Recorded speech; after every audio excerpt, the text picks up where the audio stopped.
Está começando mais um Entre Chaves, o seu podcast de desenvolvimento de software, e hoje vamos continuar a nossa discussão sobre o DORA, o State of DevOps, esse nosso relatório que saiu em outubro de 2024, e hoje é a parte 2 desse papo. Então, se você perdeu a parte 1, volta aí na sua plataforma, ouve a parte 1 e depois vem aqui ouvir essa continuação com a gente.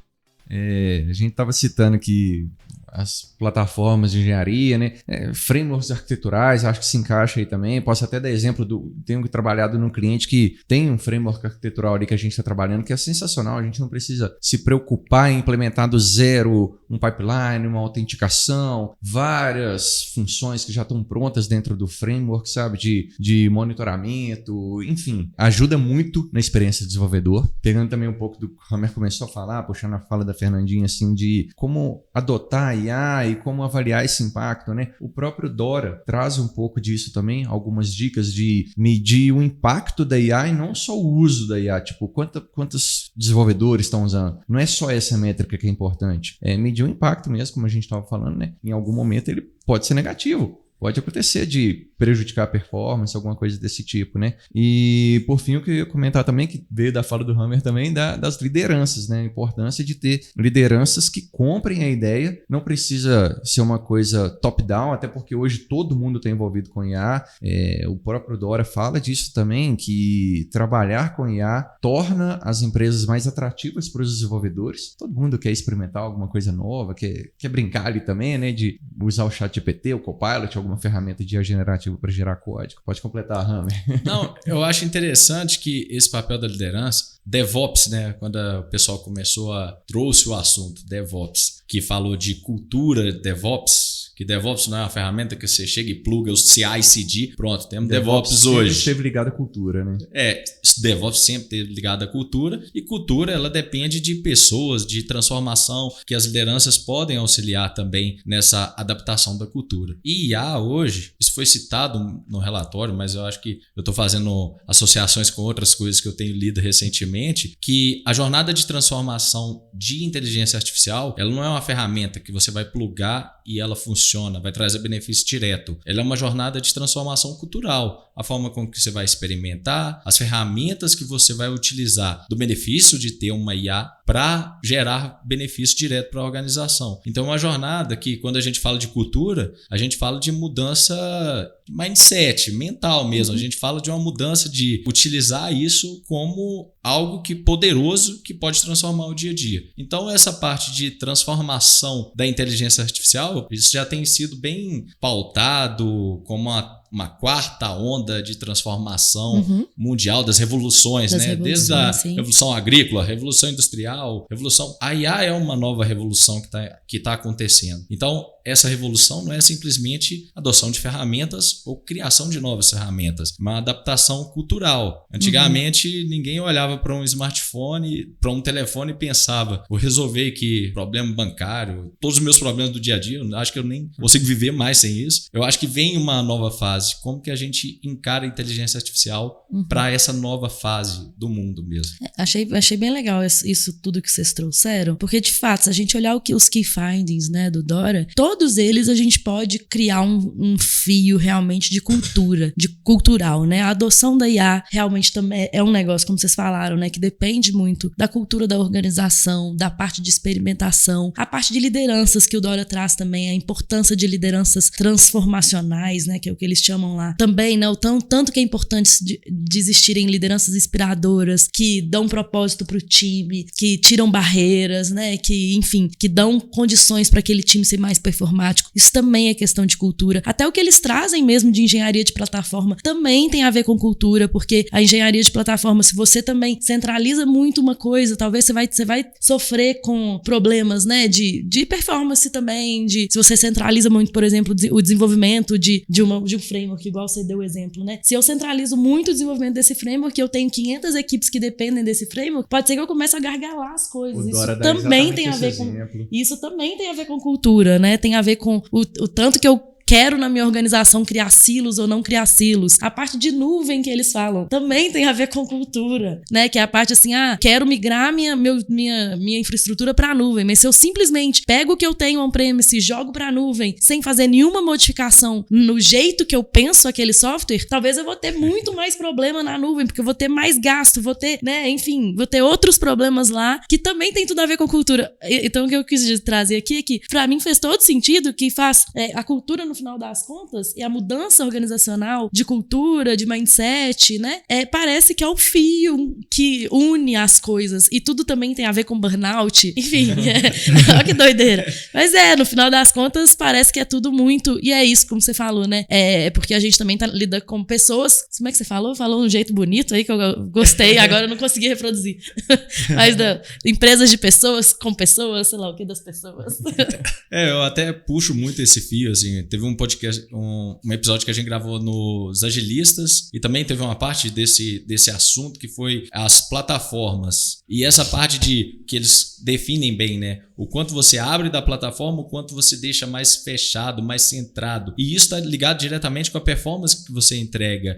Essa parte vocês podem ouvir lá, eu acho que eu citei vários exemplos de plataforma aberta, fechada, eu acho que é bem legal esse tema, mas a parte cultural desse relatório, assim, é inspiracional para a gente também, né? Hoje estou no papel de liderança aqui dentro da DTI e enxergar como que a liderança também pode habilitar esse passo, essa transformação, essa nova fase que a gente tem que entender, é inspirador para mim ler o relatório e entender também o papel de, né, ser uma liderança transformacional. Isso é inspirador, de fato. Acho que todos esses temas em algum momento entrelaça também que a gente tem IA hoje. A gente não vai conseguir quebrar a barreira e achar que os seres humanos deixaram de fazer sentido para esse ecossistema de organização. Isso vai continuar fazendo muito sentido. Quem me dera, né? Uma hora a IA olhar para o usuário e conseguir captar ali percepções humanas de excitação, de vontade, de quando alguma entrega ali realmente mexe com o usuário. Talvez até entender um pouco do sentimento. Não sei quando isso vai ser atingido, mas dentro das empresas continua sendo seres humanos ali interagindo entre si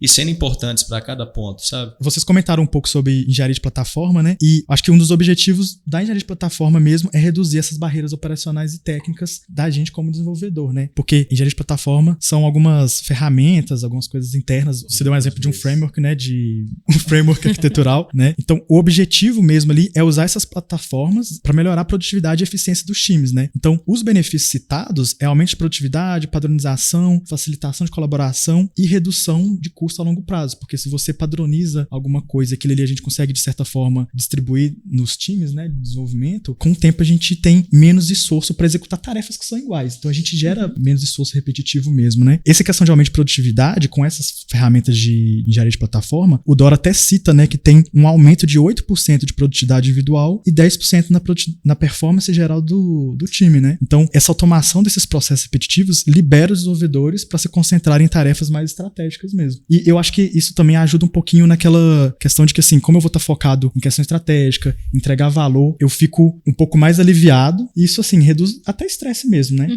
Aquela carga emocional que a gente tem de ter que lidar com diversos processos de desenvolvimento. Exatamente. Diminuir a carga cognitiva, né? Do que eu realmente tenho que me preocupar e o que não, eu não preciso me preocupar porque já tá meio que sendo me entregue de graça, assim, né? Essa parte de experiência de usuário, uma experiência de desenvolvedor. Fala do... Develop Experience. UX. Parece que a gente não é bom, não é a gente, né? A gente é desenvolvedor. User Experience, Develop Experience. A gente fala muito da experiência do usuário, esquece um pouquinho da experiência do desenvolvedor, né? Esquece da gente mesmo, né? Carlos Ferreira, Espírito de Pau. Exatamente. Mas no report falam muito sobre essa parte de experiência de usuário também. Eu acho legal o que eles falam sobre a importância de documentação. Que é legal a gente falar isso porque dentro dos valores do agilismo a gente fala que é mais importante ter um software funcionando do que uma documentação abrangente. Mas também não é ter zero documentação, pô. Tanto que a gente vê dificuldade, igual o Lacerda comentou aqui agora, que pegou um sistema legado, teve que fazer engenharia reversa para entender o que tinha lá, sabe? Então, assim, não é zero documentação também, sabe? Tem que ter uma documentação mínima ali. alguma coisa que deu um norte para os desenvolvedores, para eles entenderem o que está acontecendo, como é que eu rodo aquele projeto, que variável que eu tenho que colocar nesse negócio. Cara, isso é um parto quando você pega um projeto e não sabe como nem executar dentro da sua máquina, entendeu? Então, é legal o próprio Dora trazer isso, a importância de ter uma documentação útil ali, uma documentação de verdade, clara, que ajude o desenvolvedor. Isso é legal porque, assim, você vê mudanças nas grandes organizações, talvez nessas big techs, que puxam um pouco a forma com que a gente encara o desenvolvimento. E uma das coisas que para mim foi talvez um pouco uma mudança grande, significativa, quando a gente olha para essa parte da documentação, é o próprio Microsoft deixando de usar o Swagger, né? Eu li uma notícia essa semana que eles vão ter isso internalizado dentro do próprio framework, essa documentação de APIs, e que o Swagger não vai ser mais incorporado. Então, essa parte de experiência do desenvolvedor que está ligado, conectado diretamente com boa documentação, também é um assunto que está voltando a aparecer. E eu acho que IA ajuda, assim, voltamos, né, IA, né? Vai virar... É foda porque a gente toda hora volta, né, na IA, não tem jeito. Não tem como. Mas essa parte de experiência do desenvolvedor pode ser muito bem auxiliada com a parte de documentação. E que o Lacerda mesmo comentou, né? Preciso replicar um código. Isso não é incomum a gente estar dentro de um cliente, que o Ângelo está no momento, por exemplo, ele está fazendo uma migração de código legado para um novo produto. Então, de certa forma, né, podemos citar o cliente, mas isso não é incomum. E a gente precisar revisitar os nossos próprios códigos também não é incomum. A gente revisitar, olhar para eles e falar, o que eu quis dizer nessa época aqui? Quem que foi o maldito que fez? Ah, fui eu. E não, puxando o papo de IA também, não só sobre documentação, e a gente, assim, ainda mais quando a gente dá suporte a sistemas legados e a gente precisa ali, a partir de agora, né, a entregar testes bem feitos. Como que eu vou testar um sistema, não ter uma documentação, não ser uma regra de negócio? E, querendo ou não, usando a IA como uma ferramenta ali, né, ela pode auxiliar bastante o desenvolvedor para geração de código. Isso tira um peso muito grande de compreensão de regra de negócio e de esforço que vai ter, né? Sim. E também acelera o desenvolvimento e a cobertura, né, para garantir o funcionamento ali do sistema. No final das contas, assim, né, a boa utilização do IA, eu acho que é um ciclo virtuoso também, né? Que quanto mais você utiliza IA para criar documentação, mais você tem contexto da IA para te ajudar a criar bons softwares. Isso vai também criando um ciclo virtuoso. E a gente vê, né, que hoje, claro, você estava dando até o exemplo, né, Lacerda, sobre o seu sistema que você estava tentando entender, teve que fazer uma engenharia reversa e tudo mais. Um sistema bem documentado, talvez você teria um pouco menos de trabalho. E aí um sistema, utilizar a IA para documentar o sistema, igual eu falei, cria contexto para ela própria te ajudar mais e ser mais assertiva nas suas respostas. Então, no final das contas, a gente vê hoje que, né, inclusive... É um sistema que se retroalimenta, né? Isso que eu tô querendo dizer é que cria um ciclo virtuoso mesmo, né? De que eu vou documentando melhor, criando softwares melhores, documentando melhor, criando softwares melhores e com isso a gente vai, né, melhorando, e isso está diretamente relacionado com tudo que vocês falaram, né? E o Dora cita que times com uma boa experiência de desenvolvedor são mais engajados e têm menos chance de sofrer burnout. Isso é certeza, né? Isso é certeza, assim, né? E é legal, porque o burnout, ele também foi mencionado em 2023, né? Também era uma variável que já é considerada no Dora. Já tem, na verdade, acho que até antes de 2023 já é considerado. E é legal isso, porque ele, de fato, junta essa dimensão do bem-estar do desenvolvedor, né? Que tem a ver com propósito, com liderança. Tudo, no final das contas, se interliga, né? Mas ele, então, junta essa experiência do desenvolvedor com o bem-estar do desenvolvedor de fato e o fato dele ser mais produtivo, dele entregar mais e, no final das contas, isso refletir para a organização, né? Que é feita de gente. Não foi o Dora, mas se eu não me engano foi um dos relatórios da McKinsey, que ele cita diretamente o uso de IA, que é para tarefas repetitivas, né, que vocês já comentaram, o quanto que isso impacta na felicidade do desenvolvedor, né? Eu acho que isso era até tentava medir, né, com da um McKinsey, grupo, se eu não me engano. Foi da McKinsey, tentava medir com um grupo bem focado o quanto que o uso de IA para algumas tarefas, para a implementação de um mesmo software, os desenvolvedores que usaram IA se sentiram mais felizes implementando aquilo. E acho que alguém aqui, nunca, né? Vou falar que ninguém aqui nunca errou o nome de uma variável num mapper, né? E ficou lá tendo erro numa interface porque o mapper tava com um maiúsculo, tava com um espaço, um nome diferente. Então, assim, alguns tipos de felicidade, né? Do cara não ficar ali batendo cabeça, cara, onde que eu errei aqui, né? Conversar com o Patinho lá e falar, cara, onde que tá meu erro? Explicar para ele o código. Eu acho que essa parte, né? O uso de IA também tem influenciado a experiência do do desenvolvedor e trazido mais alegria para o processo de desenvolvimento. Se eu não me engano, foi McKinsey, tem o GitHub também tem. A pesquisa do GitHub também fala sobre, relaciona também. Ainda mais hoje em dia que, assim, como já se estabeleceu bastante nessa questão de inteligência artificial, a gente já tem muita ferramenta integrada, né? Então você vai programar, desenvolver ali, as IDEs já tem inteligência artificial integradas a elas ali, que você consegue selecionar o código, pedir para explicar o código, para otimizar, né? Isso tira uma carga ali de cognitiva, que às vezes é muito, né? O desenvolvedor tá cansado ali e ele já pode usar aquela inteligência para otimizar um código e fazer algo que ele demandaria muito mais tempo para pesquisar, né? O finado Stack Overflow aí, a gente gastava um tempo procurando respostas. Adoro que já utilizou o finado Stack Overflow. Mataram o Stack Overflow. Já mataram o Stack Overflow. A gente passava horas, né, procurando respostas ali, encontrar um caso parecido, né? Porque hoje a gente consegue ir lá no próprio, através da própria IDE, usar o prompt da IA e perguntar algo direto, né? E ela já consegue trazer ali até mesmo sugestão de modificação, né? Eu só clico no botão e aceito. Maravilhoso, deixa a vida do desenvolvedor muito mais feliz. Mas, por outro lado, assim, falando de uma coisa que eu reparei no report também que fala que deixa a vida do desenvolvedor muito mais triste, é a mudança de priorização, vocês viram isso também? Isso é um desafio para organizações também, né? Outro dia eu estava escutando um outro podcast, outro assunto de gestão e tal, e era um empresário falando que já pivotou a empresa dele 5 vezes nos últimos 2 anos e ele está se mantendo. Foi para a área de games, foi para a área de gestão, pivotou sim completamente, mas é algo que foi necessário para o ramo dele. Eu acho que isso acontece em muita organização mesmo. A gente tem que mudar a prioridade, tem que pivotar.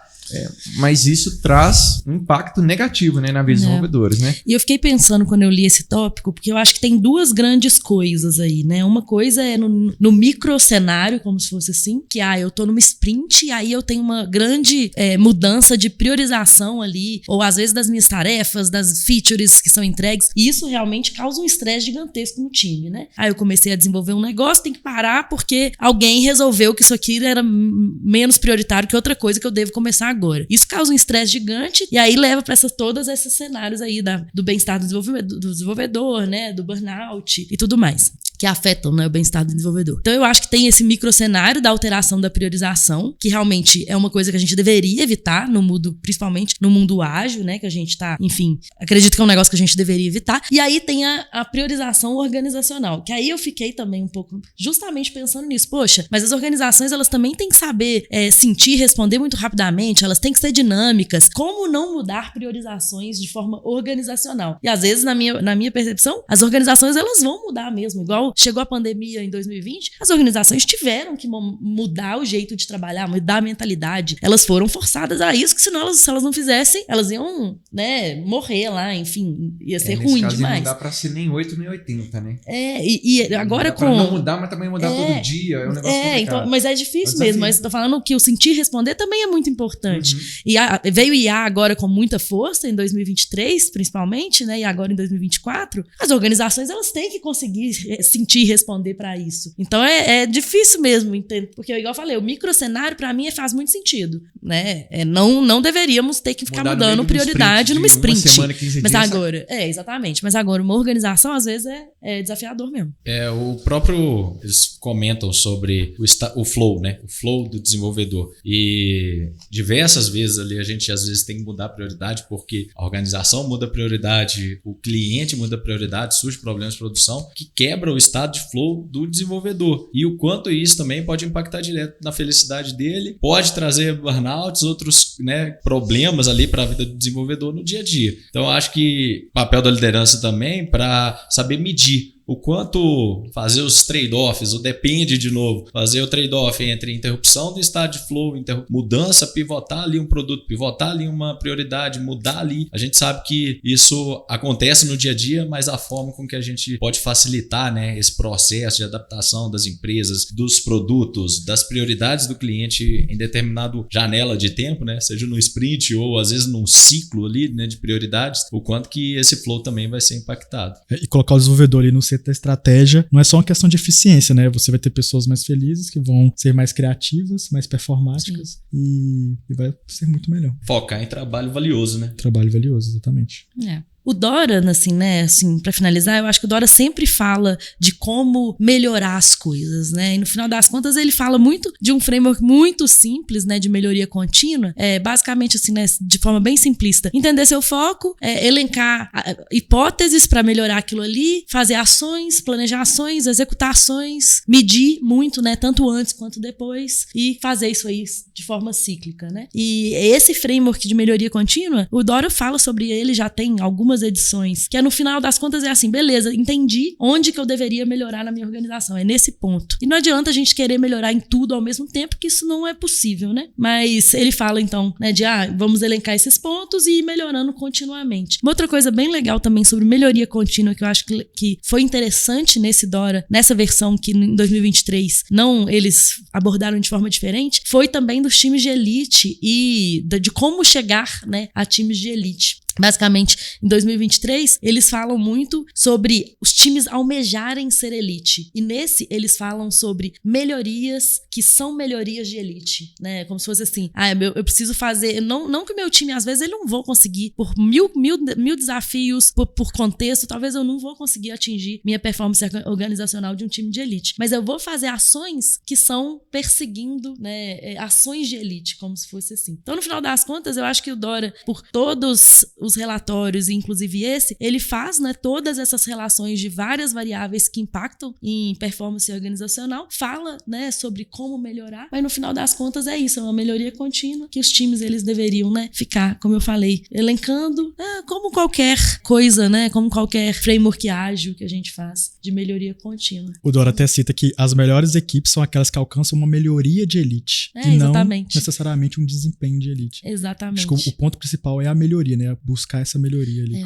Mais importante que o destino é a direção, né? Exatamente, é o caminho, é o processo, é isso aí. Isso aí. Bom, então é isso. Até nos pensamentos finais de Dora também eles falam, rode experimentos em suas organizações. Meça, experimente, né? Defina bem as métricas, né? Igual eu falei mais cedo, muito, muito mais importante que a adoção é o resultado que você vai ter. É sobre isso que a gente está falando. Então é isso, pessoal. Não deixem de nos seguir nas redes sociais.